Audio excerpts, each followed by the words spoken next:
नमस्कार दोस्तों। भाजपाई बहुत खुश हैं कि नरेंद्र मोदी की भारी भरकम रैली अमेरिका में हो गई। बहुत खुश हैं कि वहां अमेरिकन ने कहा कि अरे नरेंद्र मोदी तो स्वर्ण युग ले आए हैं, स्वर्ण काल ले आए हैं। भक्त बहुत खुश हैं कि वहां पर भी काशी मथुरा का नाम गूंज उठा और भक्त खुश हैं कि तिरुपति बालाजी मंदिर में की रसोई में 4 घंटे यज्ञ करके मंत्रोपचार करके सुअर की चर्बी, गाय की चर्बी, ऊंट की चर्बी और मछली के तेल के प्रभाव को मंत्रों से खत्म कर दिया गया।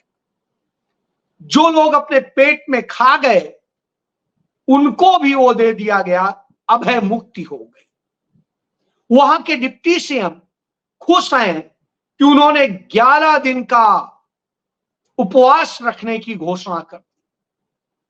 और इधर हरियाणा में भाजपाई खुश हैं कि कांग्रेस में जाट वर्सेस दलित हो गया है और अब तो वोट बट गया है। उधर मोदी के जो चाणक्य हैं अमित शाह और राजनाथ सिंह, वो खुश हैं कि यहां पर वोट जो है धर्म के नाम पे हमें मिलने की स्थिति में और हमने मुस्लिमों में वोट करा दी और जो मुस्लिमों में वोट कराई है उस वोट का लाभ हमें मिलेगा। और इधर तमाम तरह के ड्रामे चल रहे हैं और इन सब के बीच में जो सबसे बड़ा खेल हो रहा है वो अडानी का धंधा चमक रहा है। अडानी के लोग किस तरीके से अमेरिका में खेल कर रहे हैं, वह बिजनेस का खेल कर रहे हैं, वह भी है। बहरहाल इन सारे खेल के बीच में ही हम भी आपसे बात कर लेते हैं। शुरुआत वहीं से करता हूं क्योंकि धर्म प्रधान देश तो नरेंद्र मोदी अमेरिका पहुंचे उसके पहले विदेश मंत्रालय से मैंने कुछ डिटेल पता करे तो पता चला 8,000 गुजराती अमेरिका गए एक हफ्ते के अंदर। वो अमेरिका पहुंच गए 8,000 गुजराती। अब ये 8,000 गुजराती अमेरिका पहुंच जाते हैं। अडानी की कंपनी के कुछ सीनियर ऑफिशियल्स अमेरिका पहुंच जाते हैं। बहरहाल वो वहां क्या इंतजाम करते हैं पिछले 10 दिन के भीतर, वह आप समझिए। और फिर नरेंद्र मोदी उतरते हैं तो पहले एक छोटे से हाल में जाते हैं तो मोदी मोदी होता है। उसके बाद में फिर वो होता है तो कोई कहता वहां पर स्वर्ण काल आ गया है, भारत में गोल्डन युग आ गया है।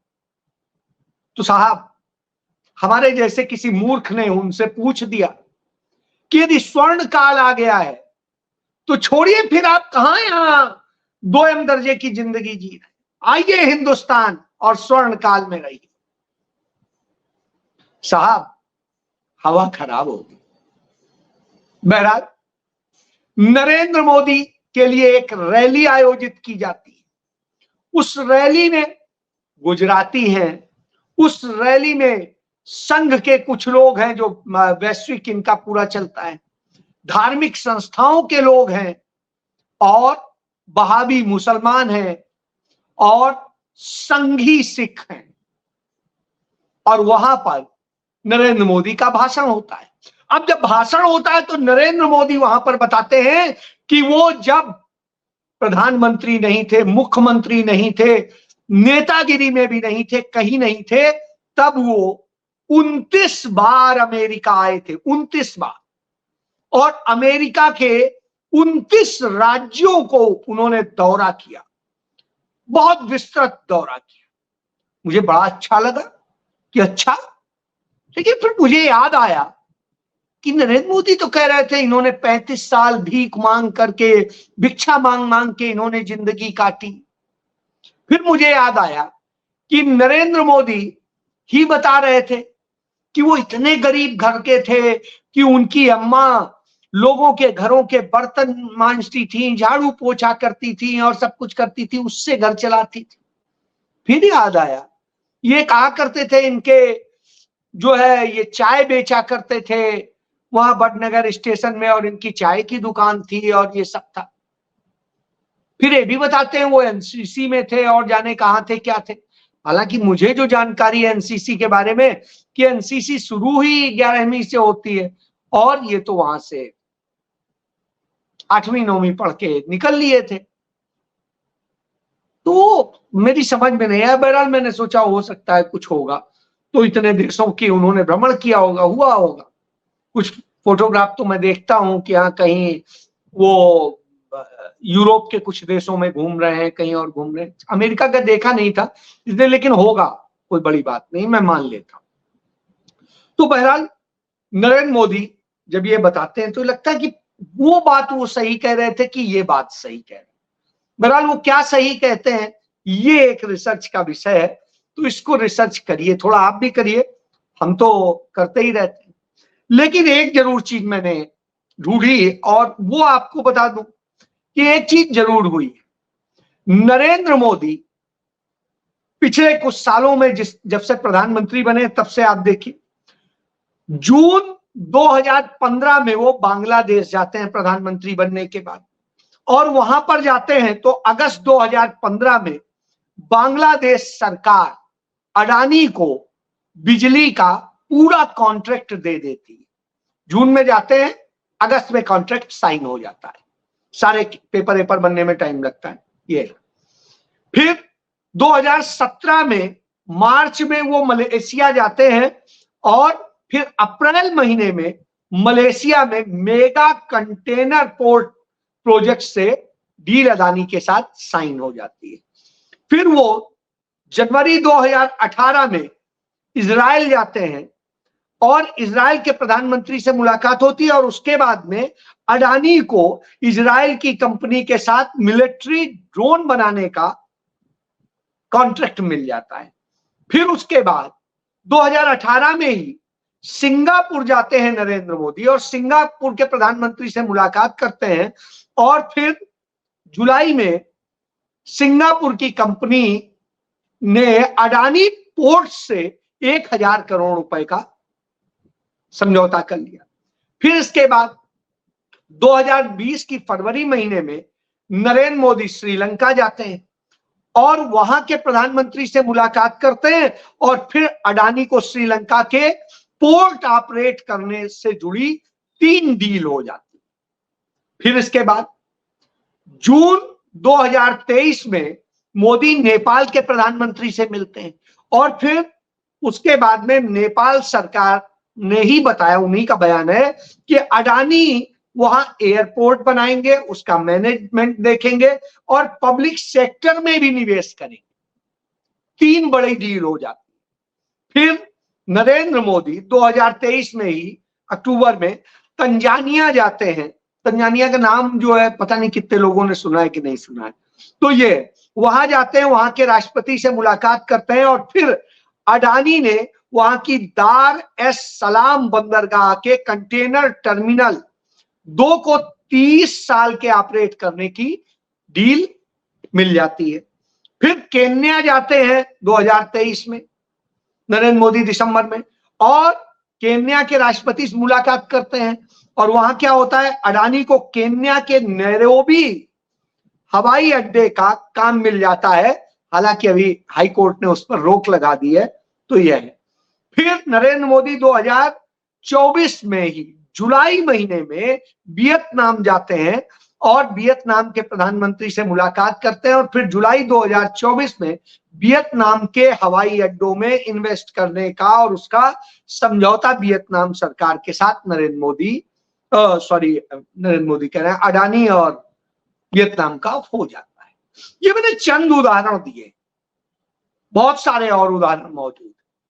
चाहे श्रीलंका में बिजली का प्रोजेक्ट हो, वहां के ही बताया था बिजली बोर्ड के चेयरमैन ने कि मोदी के कहने पर दिया गया था। इसी तरीके से कई और देशों में ठीक है चलता है, ब्रिटेन में भी दिया गया जब ऋषि सुनक थे, और जो खेल तो है वो सब बड़ा अच्छा है, बिजनेस के लिए बड़े मुफीद है। अच्छे कहेंगे मैनेजर हैं या लाइजनर हैं, इतना अच्छा लाइजन करते हैं कि अदानी के लिए बिल्कुल फील्ड तैयार हो जाती है, खाट से फिर गए अदानी, बस साइन मारे और चले गए, काम खत्म। तो ये है साहब, बहरहाल इससे खुश है। लेकिन एक बड़ी समस्या हो गई, श्रीलंका में सरकार बदलने जा रही है और वहां पर जो राष्ट्रपति बन रहे हैं दिसानायके ने चुनाव के समय यह वायदा किया कि हम आए तो यहां अडानी का जो काला कारोबार है जो दिया गया है वो हम सब बंद कर देंगे, छीन लेंगे। अब परेशान है कि वहां से वो छीन जाएगा।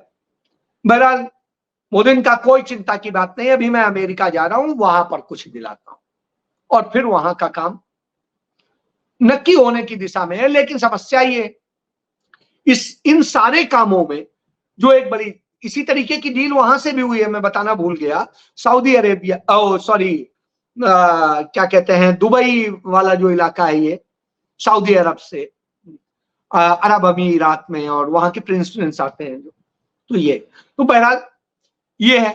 तो वहां पर भी अब काम चल रहा है। तो जो डोभाल है राष्ट्रीय सुरक्षा सलाहकार, वो हर बार साथ होते थे, इस बार बेचारे नहीं गए, डर गए। क्यों डर गए? जैसे नरेंद्र मोदी आजकल हिंदुस्तान में डर रहे हैं, वैसे ही वो वहां डर गए, क्योंकि उनके खिलाफ एफआईआर दर्ज कर ली गई, पहुंचे नहीं कि अरेस्ट। तो बेचारे परेशान है। तो मोदी वहां कि साहब छोड़ दो, हमारा अपना बच्चा है, उसे एक बख्श दो और जो होगा देखा जाएगा, ठीक है डील देना मत देना लेकिन यही कर दो।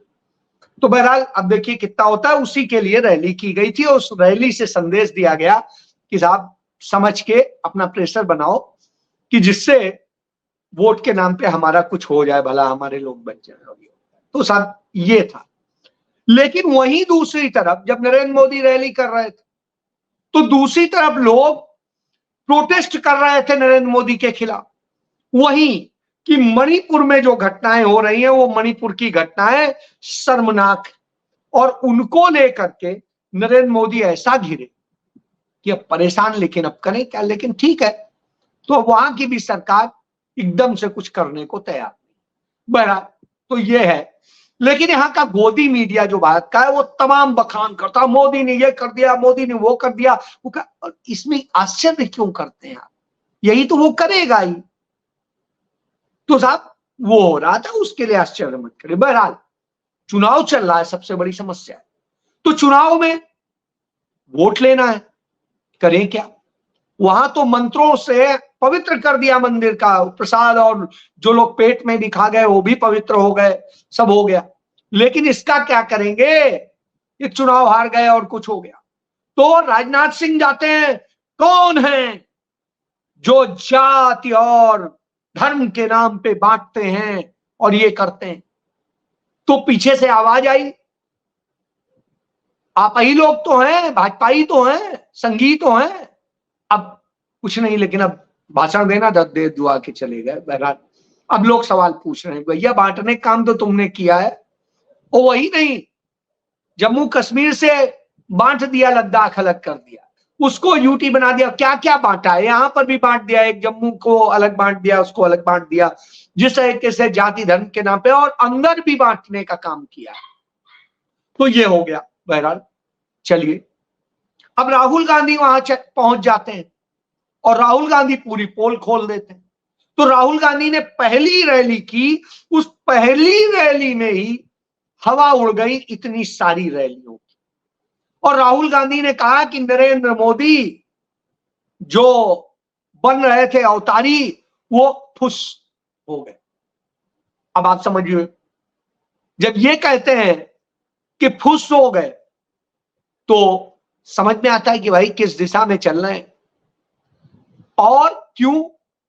क्योंकि सब खिसक गया है, सारी चीज एक्सपोज हो गई, और एक्सपोज हो गई हो तो निश्चित रूप से लगता है कि हाँ भाई क्या करेंगे, तो बड़े परेशान।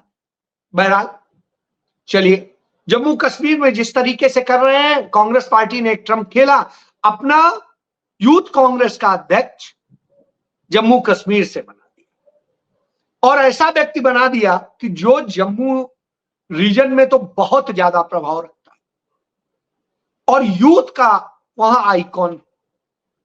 अब उसका असर पड़ने को है तो बड़ा परेशान घूम रहे हैं, तो तमाम तरह से चीजें कर रहे हैं और बता रहे हैं, किसी को कुछ बता रहे हैं, खुद बात करते हैं, डर दिखाई देता है। लेकिन यहां ये, तो इन सब के बाद आ जाते हैं हरियाणा में, महाराष्ट्र में भी बवाल मचाए हुए हैं, झारखंड में भी बचाए, बांटने का ही काम कर रहे हैं सब, लेकिन खेल बन नहीं रहा। तो हरियाणा में क्या किया, हरियाणा में कहा दलित वर्सेस जाट करा दो। पिछली बार कराया था जाट वर्सेस पंजाबी अदर्स हिंदू, तो वो बांटा था, अब की बार ये बांटने का काम कर। अरे राहुल गांधी ने ये कह दिया, उन्होंने ये कह दिया, उन्होंने तो आरक्षण छीन लेंगे, ये कर देंगे। राहुल गांधी ने जो कहा था उसका जवाब खुद डॉक्टर भीमराव अंबेडकर के प्रपौत्र राजरत्न गांधी ने, डॉक्टर राजरत्न गांधी ने दे दिया, और उन्होंने कहा, राहुल गांधी ने वही कहा जो हम चाहे थे, एक शब्द इधर नहीं कहा। उधर सिखों ने भी जवाब दे दिया कि राहुल गांधी ने जो कहा वही कहा जो हम बार बार कह रहे हैं कि भारत में ये हो रहा है। और इसका उदाहरण भी उन्होंने दिया कि अभी 2 दिन पहले ही राजस्थान में जो वहां के एक बड़े सिख लीडर थे, वो जिस तरीके से सेवा करते थे, उन पर देशद्रोह का मुकदमा कर दिया। तो यह दशा है। बहरहाल राहुल गांधी की कई बात सही साबित हो रही, और हर जगह साबित हो रही कि इनको टर्बन से, मतलब पगड़ी से नफरत है और चीजों से नफरत ही है। तो अब यहां बांटने का काम किया। अरे शैल्या भाजपा के साथ आ रही है, भाजपा में आ रही है, और ये, और गोदी मीडिया ने जम के चलाया। बहरहाल कई दिन से नहीं दिखाई दे रही, निश्चित रूप से उन्हें नहीं आना चाहिए था। क्यों? क्योंकि निश्चित रूप से कुछ बातें गलत थी, जो गलत है वो गलत है। हुड्डा खेमे ने कई सारी चीजें गलत की थी, तो शैल्या ने उसका विरोध किया, प्रोटेस्ट किया, अपने हाईकमान से कहा, किसी और से नहीं कहा, कहीं जाने की बात नहीं थी। और मैं निजी जानकारी के साथ कह रहा हूं कि कल रात को देर रात तक मल्लिकार्जुन खड़गे इस विषय को लेकर के और चिंता भाव में, और उन्होंने कहा कि कोई नहीं मैं, और उन्होंने जम के फटकार लगाई तमाम सारे उन लोगों को जो इस तरह का ड्रामा करा रहे थे, और शैल्या को कहीं कमतर। शैल्या ने एक बात कही कि मैं 61 साल की हो गई, मेरे पिता की का 100 यही भारतीय राष्ट्रीय कांग्रेस के तिरंगे में लपट के गया था, और मेरा भी उसी झंडे में जाएगा। मेरा खून कांग्रेसी है, मैं इधर उधर की सोच भी नहीं सकती, और मेरा हाईकमान मेरा सम्मान करता है। रही बात जो छोटी छोटी होती है घर में, वो है, उनको निपटाएंगे, और मैं 1-2 दिन बाद वहां प्रचार में भी लगूंगा। तो यह इस बात का संदेश है, और वो लग भी गई, शुरू भी कर दी, नरवाना में वो करने जा रही। बहरहाल मल्लिकार्जुन खड़गे ने दिखाया कि नहीं, जब तक शैल्या का सम्मान नहीं है, मैं भी नहीं आपके यहां कोई रैली कर, और उन्होंने अंबाला की रैली रद्द कर दी।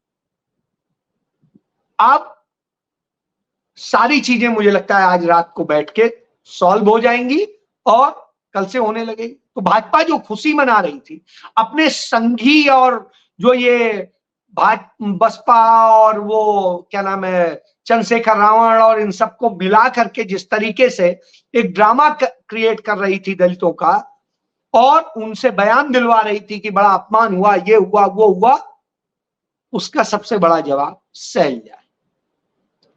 इसलिए भारतीय जनता पार्टी तोड़ने का काम कर रही, वहां भी लड़ाने का काम कर रही। जो सवाल करते हैं राजनाथ सिंह वहां, उसका जवाब खुद यहीं मिल जाता है। तो इनकी खुशी यहां पर भी रफू चक्कर होगी। तो अमेरिका में मणिपुर को लेकर के जो प्रोटेस्ट हुआ उसने रफू चक्कर कर दिया, बेइज्जती सहनी पड़ गई, और इसके बाद में ये हो गया। और इंडियन डियास्पोरा में जो गुजराती हैं, आप उनके सारे उसके वीडियो देख लिए, नरेंद्र मोदी ने खुद ट्वीट किए, उनमें सब गुजराती औरतें नाच रही हैं उनके सामने जैसे मुजरा हो रहा हो। नरेंद्र मोदी शब्द यूज करते हैं, मेरा नहीं है। तो वो करा रहे हैं, इसी तरीके से और चीजें करा रहे हैं, इसी तरीके से लोगों से बयान दिला रहे हैं। तो साहब गोल्डन एरा आ गया है, तो प्लीज आ जाओ, मस्ती करो। कहां वहां पड़े हो दूसरे देश, वो कोई नहीं आएगा, क्योंकि सब जानते हैं ये सिर्फ स्वार्थ के लिए कहना है, क्योंकि धंधा मिलना है, काम होना है, और जो सप्लाई आनी है उसके लिए। तो यह खेल। तो अब नरेंद्र मोदी का जो राहुल गांधी बार बार कहते हैं कि उनके होश उड़ गए हैं और उनके पास अब कुछ बचा नहीं है बताने के लिए, और जब बचाना हो कुछ बताने के लिए तो स्थिति यही होती है। क्यों होती? इनके लोग रेप करते हैं, कहीं कुछ और करते हैं, स्कूल बच्चे कैसे जाएं? आप ये सोचिए, एक उदाहरण देके खत्म करूंगा कि मध्य प्रदेश में सरकारी स्कूल में शिक्षक ने लड़के से कहा कि 10वीं का छात्र था कि हम फेल कर देंगे, और इस डरा करके उसका यौन शोषण किया। और ये पहला केस नहीं है, ऐसे लगातार 3 दिन में 3 केस हो चुके हैं, लड़कों के साथ, लड़कियों के साथ, सबके साथ। तभी शायद ये स्थिति है। और हालत क्या है? स्थिति ये होती है कि बनारस में जहां नरेंद्र मोदी सांसद है, वहां हालत ये होता है कि एक जो बना हुआ था बलुआ घाट पे बारादरी के, वहां पर कहा, डीएम ने अपनी रिपोर्ट में कहा है कि कुत्ता जो है खंबे से टकराया, जिसके कारण छत गिर गई और बुजुर्ग मर गया। ये डीएम की जांच रिपोर्ट। तो यह आप समझ लीजिए, ये आपको लड्डू खिला खिला के वहां खुश रखेंगे, बात करेंगे काशी और मथुरा और ये सब कुछ, और आप उसमें फंसे रहिए, आपको नफरत में फांसेंगे, और यहां ये करेंगे। तो यह सत्य है, यह इनका मॉडल है।